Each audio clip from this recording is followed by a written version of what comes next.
The village where my grandparents lived felt like a world apart, nestled 60 miles from the city where I spent most of my days. It was a place where time seemed to slow down, almost like it had forgotten to move forward. I remember the long, winding trips during the summer holidays, leaving behind the noisy city streets and gradually entering a realm of endless green fields, thick forests, and that familiar, comforting silence that only a remote village can offer. This village was more than just a place. It was a piece of my childhood. Small and close-knit, it had around 70 to 80 houses, each one with its own story. My grandparents, like most of the villagers, had lived there their entire lives, tending to the land, raising their animals, and following the same routines that had been passed down through generations. The air was always thick with the scent of freshly turned earth, mingling with the sweetness of wildflowers that grew along the banks of the wide river cutting through the village. In the evenings, when the sun dipped low and painted the sky in hues of orange and pink, the villagers would gather. Some would sit by the river, their old hands deftly casting fishing lines into the water, while others would play cards or chat in the shade of the ancient trees that dotted the landscape. For them, these moments of leisure were sacred, a time to unwind after a long day's work, to laugh, and to remember. For me, those summer visits were pure magic. I would spend my days running through the fields, climbing trees, and exploring every nook and cranny of the village, feeling like I was in my own secret world. The village was my playground, and my grandparents' stories were the soundtrack to my adventures. But there was something else, something unspoken that lingered in the air, especially as the sun set. The village, with all its beauty and tranquility, seemed to hold secrets, whispers of things I didn't fully understand. A little away from the village, where the fields began to stretch out endlessly, there stood an old, large house. It was the kind of house that seemed out of place, too grand and too isolated for such a small village. A family lived there, though they weren't well connected with the rest of the villagers. People rarely spoke of them, and when they did, it was always in hushed tones, as if there was something about that family, about that house that was better left unmentioned. The house itself was a mystery to me. From a distance, it looked imposing, almost as if it were watching over the fields and the village. Its windows were always dark, and the fields around it were overgrown as if nature was slowly reclaiming the land. I would sometimes catch glimpses of movement near the house, shadows flitting behind curtains, or figures walking near the edge of the property, but no one ever seemed to go there, and no one ever seemed to leave. I was endlessly curious about the house and its inhabitants. Despite my relentless inquiries, my grandparents and the villagers would always change the subject when I brought it up. The tension in their voices and the uneasy glances they exchanged whenever the topic arose were enough to tell me that the house and its residents were a matter best left untouched. One particular detail about the house piqued my curiosity even further. On new moon nights, I would see two women leaving the large, mysterious house. They would emerge quietly, their movements deliberate and shrouded in secrecy. Each woman carried a covered basket, its contents concealed by a cloth. The basket swayed gently as they walked, their steps barely making a sound on the damp earth. The women moved with careful grace, their paths illuminated only by the soft, flickering glow of lanterns they carried. The light from the lanterns cast long, eerie shadows on the ground, making the fields and trees around them seem to shift and writhe in the darkness. I would watch from a distance, hidden among the trees or behind thick hedges, trying to remain unseen. The air was always thick with anticipation and the occasional rustle of leaves as the women walked purposefully through the darkened fields. Their destination was a small cemetery located a little way from the village, near the river. This cemetery was ancient, its gravestones weathered and cracked with age. The cemetery's entrance was overgrown with vines and brambles, giving it an air of neglect and forgotten memories. The graves, some partially sunken or obscured by wild grass, seemed to merge with the surrounding forest, making the entire area feel as if it was part of another world. I often wondered what the women did once they reached the cemetery. Each time I tried to follow them, the darkness and the secrecy of their actions thwarted my efforts. I would creep closer, my heart pounding in my chest, but the heavy night air and the dense foliage seemed to conspire against me, keeping me hidden but always too far away to see clearly. The women would disappear into the shadows of the cemetery, and I would be left with a sense of haunting curiosity and unease. The ritual of their visits, the way they moved with such purpose and the secrecy surrounding their actions, made the cemetery seem even more enigmatic. It was as if the place held a dark secret, something tied to the old house and its mysterious occupants, a secret that was just beyond my reach but ever present in the whispers of the village. On one particularly dark new moon night, I decided to follow them more closely than before. I crept along behind them, careful to stay in the shadows and keep my footsteps silent. As they approached the cemetery, I found a hidden spot among the dense undergrowth where I could watch them unobtrusively. The women stopped at a large banyan tree standing at the edge of the cemetery. Its gnarled branches and thick roots made an imposing figure against the night sky. The women placed their baskets gently on the ground before the tree. They then stepped back and began to chant softly, their voices mingling with the rustling of the leaves and the distant murmur of the river. Their prayers were inaudible to me, but the reverence in their tone was unmistakable. After they finished their prayers, they picked up the empty baskets and turned to leave. Their movements were slow and deliberate, as if the act of leaving was part of a ritual itself. Later they used disappear in darkness. The baskets were always full of baked meat, fruits, vegetables, and flatbread. But I could not shake the feeling that something more significant was happening there. The women's actions, the silent prayers, and the solemnity with which they performed their ritual created an atmosphere of deep mystery and unease. The cemetery, with its ancient graves and overgrown vegetation, seemed to hold its breath in the presence of their rituals.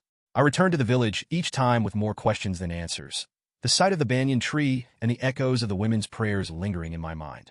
It was clear that whatever was taking place at that tree was tied to the house and its inhabitants, but the full extent of the mystery remained just out of reach. A few days after my latest observation of the two women's ritual, I was spending time with my friends in the village, enjoying the carefree days of summer. We played games in the fields and shared stories under the shade of the banyan tree. It was during one of these lazy afternoons that an old, disheveled man came shuffling down the village path. His clothes were tattered and stained, and his hair hung in unkempt strands around his face. He had a wild look in his eyes, and his mutterings were often incoherent, giving him an unsettling presence. The villagers referred to him as the old lunatic. He was known to wander the village, mumbling to himself about strange things, and occasionally ranting about the family living in the big house. His words were always vague and fragmented, making it difficult to discern any clear meaning from his ramblings. On this particular day, he seemed especially agitated, his voice rising in a fervent tirade as he spoke of the family and a man who had died long ago. Intrigued, I asked my friends about him.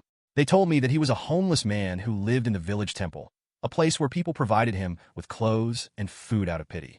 His past was a topic of hushed whispers and half-forgotten tales. According to the stories, he had once been a servant for the head of that mysterious family who had died decades ago. The family's patriarch was a figure of old, almost mythic proportions in the village. A man and his family member's death had left a shadow over the house. As I listened to my friends, I felt a growing sense of unease. The old lunatic's connection to the family and his cryptic references to their secrets seemed to add another layer to the mystery that had been haunting me. I wondered if the old man's ramblings held any truth, or if they were merely the product of a troubled mind. His erratic behavior and fragmented stories only deepened the enigma surrounding the family and their darkened house. That evening, as the sun set and cast long shadows over the village, I found myself reflecting on everything I had learned. The old man's vague but persistent mentions of the family, combined with the eerie rituals performed by the two women, left me with a growing sense of foreboding. It seemed as though the more I uncovered, the more the village and its secrets remained stubbornly out of reach, wrapped in a shroud of mystery and silence. A few days after the old lunatic's cryptic rantings about the family, I was on my way to school ground where we used to play football. That old lunatic came in my way. His wild eyes locked onto mine, and he grabbed my arm with surprising strength. In a hoarse, urgent whisper, he warned me to stay away from the family and not to follow them. He hinted that he had seen me on the night I had followed the women to the cemetery, though he never let on how he had known. His warning left me shaken, especially since the family was a topic no one spoke of, and it was unsettling to realize that someone had noticed my secret excursions. Despite his warnings, my curiosity only grew stronger. I couldn't shake the feeling that there was something crucial I was missing, something that connected all the strange occurrences in the village. So, a few days later, when I headed to the river for a quiet day of fishing, I was startled to see the old lunatic there as well. He was sitting by the riverbank, seemingly lost in thought, but as soon as he saw me, his eyes narrowed with a mixture of recognition and concern. I approached him cautiously, my fishing gear in hand. "What are you doing here?" I asked. "And why did you stop me the other day? What's so dangerous about the family?" The old man looked around to ensure no one else was within earshot before he began to speak. His voice was barely above a whisper, and he seemed to struggle to find the right words, but there was a desperation in his tone that made me listen intently. "That family, they're not like the others," he began, his eyes darting nervously. "They've been involved in dark things. The house, the rituals, it's all connected. You saw the women going to the cemetery, didn't you?" I nodded, my heart racing. "They make offerings there," he continued, "but not just for the dead. They're trying to appease something ancient, something that demands a price for peace. The man who died the head of the family, he made a pact with it long ago. and the rituals are meant to keep it at bay. The food, the prayers, they're all part of a bargain that was made. The old lunatic's words sent a chill down my spine. The idea that the family was involved in something sinister and that their rituals were meant to keep an ancient evil at bay was both terrifying and fascinating. The old man's warnings and his fragmented story painted a picture of a family trapped in a dark pact, bound by forces beyond their control. "Why are you telling me this?" I asked, my voice barely a whisper. "Because you need to stay away," he said, his gaze intense. "I saw you that night, and I've been trying to warn you. If you get too close, you might become part of their bargain, too. There's a reason they keep to themselves, and why no one speaks of them. Some things are better left alone." The old man's warning left me deeply unsettled, but my curiosity was far from sated. I pressed him for more information, desperate to understand the full extent of the mystery surrounding the family and their rituals. He sighed heavily, his eyes looking distant as if he was trying to recall events buried under years of neglect. "The house wasn't always like this," he began slowly. "Decades ago, it was just a normal, prosperous home. I was a servant there, the head of the house. He was a good man once, but he was consumed by greed. He had 3 daughters and 4 sons, and he was incredibly wealthy." The old man's voice grew more intense. He loved to spend money, and he spent it lavishly. But his greed and poor planning led to disaster. He lost everything. When it came time for his daughters to marry, he begged the villagers for help, promising he'd repay them once he had the chance. He borrowed from many people, but after the weddings, he never paid back a single penny. He drank heavily and offered excuses, but the truth was he had no intention of repaying anyone. His eyes grew darker as he recounted the tale. The villagers stopped associating with him. They cut him off. One night, while returning from the fields, he noticed something strange near the banyan tree by the cemetery. There was a strange, eerie glow coming from beneath it. Curious and desperate, he approached it. The old man's voice dropped to a whisper. He found an old, ornate box buried beneath the tree. When he opened it, he discovered a cache of ancient gold and silver coins, their surfaces etched with mysterious symbols. As soon as his fingers touched the coins, a chilling apparition emerged from the box. The ghost was ghastly and skeletal, its eyes hollow and its presence emanating a palpable malevolence. The old man shuddered. The head of the house was terrified, but the ghost spoke in a voice that was both haunting and persuasive. It told him not to be afraid and explained that it was bound to the coins, locked away for years. The ghost offered the coins to the man, but demanded a grim bargain in return. The old man's face was pale as he continued. The ghost required that every new moon, the man must provide offerings of food at the cemetery, left at the banyan tree. In exchange, the ghost would allow him to keep the wealth. But there was a dire warning. If the man failed to fulfill this requirement, the ghost would exact a terrible revenge. It would kill him and his family members in increasingly horrific ways, one each year, until they were all dead. The old man sighed deeply. The man accepted the bargain and began performing the rituals. For a few months, he fulfilled the ghost's demands faithfully. With the wealth, he bought a huge field and built a grand house away from the village where his family lived. He spent lavishly on his sons' weddings and indulged their every desire. But the greed that had driven him never truly left, the old man said, his voice growing somber. He began to skip some of the new moon offerings, thinking that the ghost had forgotten or that he was free from the pact. For a while, nothing happened. But the ghost's vengeance was not so easily forgotten. The old man's face was grim as he recounted the consequences. One year, his youngest grandson, a bright and lively child, was discovered dead in a well. It was a horrific sight. The well had been dry for months, but when the boy was found, his lifeless body was submerged in the murky water. His family was devastated, but the cause of his death was shrouded in mystery. There were no signs of foul play or accident, only the eerie, unnatural stillness of the boy's body in the well. He continued, his voice trembling with the weight of his tale. The following year, the man's eldest son met a gruesome fate. His body was discovered in a ghastly state. His head had been found, but the rest of his remains were nowhere to be seen. The head was left in a grotesque display, with a look of sheer terror frozen on his face. The search for the rest of his body was fruitless. It was as if it had vanished into thin air. The local authorities were baffled, and rumors of supernatural retribution began to spread. The old man's expression grew darker. Each time the man failed to honor the bargain, the ghost's retribution grew more terrible and more personal. The deaths were not random. They were a reflection of the ghost's wrath and a warning to the man that the pact was far from over. The man's attempts to evade the ghost's demands only deepened the curse, ensuring that his family would continue to suffer for his broken promises. The old man's eyes were filled with sadness as he continued. In his desperation and madness, the man took his own life. He jumped from a cliff, and his body was found in pieces at the base. His death was a grim testament to the ghost's relentless vengeance and his own broken spirit. The widow, now left alone, revealed the truth to her remaining son and the old servant. She told them the full tale of the ghost and the cursed pact. The old servant, fearing for his own life, fled to ensure his safety. Initially, no one believed the widow's story. It seemed too far-fetched, too impossible to be true. The old man's voice grew somber. But within 6 months, the truth became all too real. The widow and her remaining son were found dead in the fields. Both were hanged from a tree, their bodies left in a grotesque display. The fields where they were discovered were eerily quiet, and the sight of their lifeless forms hanging from the branches sent a shiver through the village. The old man's voice grew even more somber. As the deaths and misfortunes continued, the villagers began to believe that the family was cursed. They cut off all connections with them, refusing to speak or interact with anyone from the house. The once proud family was now shunned and isolated, their name whispered only in hushed, fearful tones. The old man paused before continuing. The youngest son of the man, understanding the gravity of their situation and the unrelenting curse that had claimed so many lives, decided to take drastic measures. He isolated the entire family from the outside world, ensuring they had no contact with the village or anyone beyond their own walls. The youngest son knew that if there was any chance of breaking the curse and saving his remaining family, his brother, his nieces and nephews, and his sisters-in-law, he needed to take action. He approached the ghost with a desperate plea. He offered to return whatever wealth remained, hoping it might appease the spirit. In his desperation, he promised to fulfill any demands the ghost might have, hoping it would spare his remaining family. The ghost agreed, but with conditions. The 2 women of the family had to provide food for the spirit on every new moon night for the next 2 years. The youngest son had to be there on the last new moon day.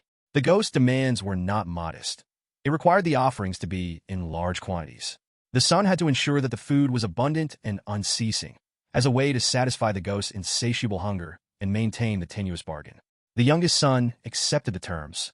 For the next 2 years, he dedicated himself to the ghost's demands. Each new moon, his wife and sister-in-laws would prepare and deliver the vast quantities of food required by the spirit, hoping that these offerings would be sufficient to lift the curse and save his surviving family from further tragedy. The old man's tale ended with a note of grim determination. Despite the son's efforts and the sacrifices he made, the shadow of the curse loomed over the family. The weight of their past actions and the ghost's relentless hunger served as a stark reminder of the cost of greed and the consequences of broken promises. As I listened to the old man's story, the chilling reality of the family's plight became all too clear. The curse had transformed their lives into a nightmare of isolation and fear, and the youngest son's desperate attempts to atone for his family's sins highlighted the dark legacy left by their patriarch's fateful pact. The old man's tale lingered in my mind, casting a shadow over the quiet village and its dark history. The youngest son's tireless efforts to appease the ghost continued for 2 long years. Each new moon, he meticulously prepared and delivered the food, hoping to atone for the sins of his family and lift the curse that had plagued them. As the final new moon approached, the son faced the weight of his responsibility with a heavy heart. He made his way to the cemetery one last time, placing the final offering before the ancient banyan tree. The oppressive silence of the night and the cold wind seemed to carry an ominous promise. The ghost appeared, its presence as chilling as ever. The youngest son, worn and desperate, awaited the spirit's response. The eerie glow that had long haunted the cemetery faded, and with it, the ghost's menacing form. The darkness lifted, signaling the end of the curse. In the days that followed, the village saw a change. The house that had once been a symbol of fear and misfortune now stood quietly, its dark legacy seemingly behind it. The surviving family members, though forever marked by their ordeal, began to slowly reintegrate into the village. The once shunned house became a reminder of the high cost of greed and broken promises. The youngest son lived out the rest of his days with a deep sense of remorse and a commitment to honor those lost. Though the family's fortunes were not restored, they found a measure of peace and a chance to rebuild their lives in the shadow of their past mistakes. As for me, the chilling account of the cursed family left an indelible mark.